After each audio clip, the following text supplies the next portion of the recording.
Salam dostlar, bugün Free Fire oynuyorum. Free Fire'da bir vs atıram rastgele adamlarla.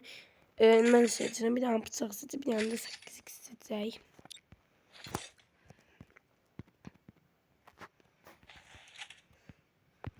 Eğer Free Fire videoları devamını istiyorsanız kanalıma abone olabilirsiniz.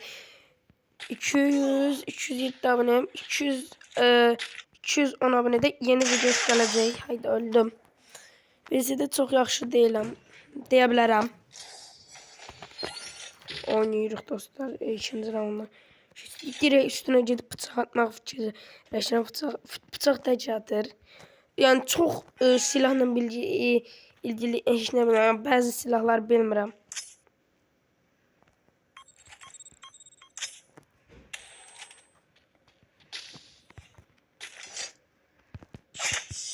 Hoppa, bak belə. Bir. Gelir bir. O zaman da yeni karakterler alacağım. Karakterimin tipine bak. Bu nedir karakter?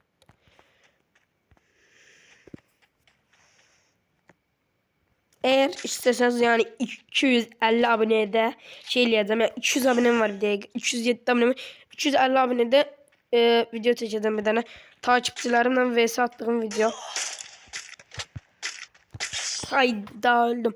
Takipçilerimle video vs attığım video çekeceğim. Eğer Free Fire oynuyorsunuzsa mənə istəyə atabilirsiniz. Adımı yorum yazsa sizə deyərəm adımı. Mən istəyə atın. Mesela 250 abonede bir tane takipçimi seçip onunla vs atacağım. Hayda 3-0 3-1 30 dostlar bu gelir. Böyle ekleyeceğim ya adamı. Dostluk attım adama. Ben seçerim. Hayda 8x seçebilirim ya. Şimdi bir tane 2x seçin, bir tane de pompalı seçin. Pompalı itlerim bunlar. Tam bazılarının adlarını bilmiyorum dostlar. Hayda çeşip bıçak seçebilirim ya dostlar. Gel bile gel. Cebra. At bunu.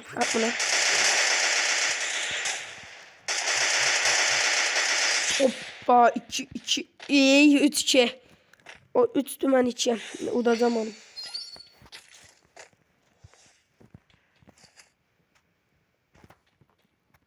Eğer Free Fire videoları istiyorsanız kanalıma abone olun dediğim gibi.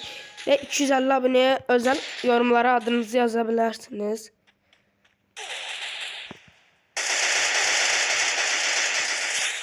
Üç dostlar gelirim ona. 3 Udacağım onu.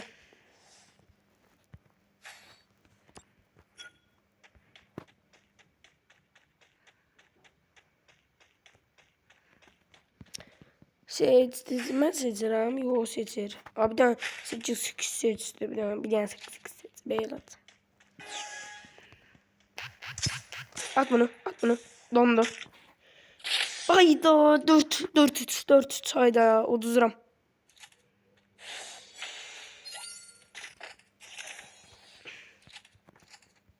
Dört 30 gram dostlar.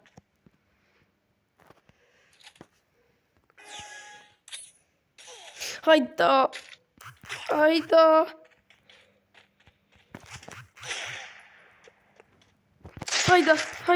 Hayda uduzdum ya dostlar.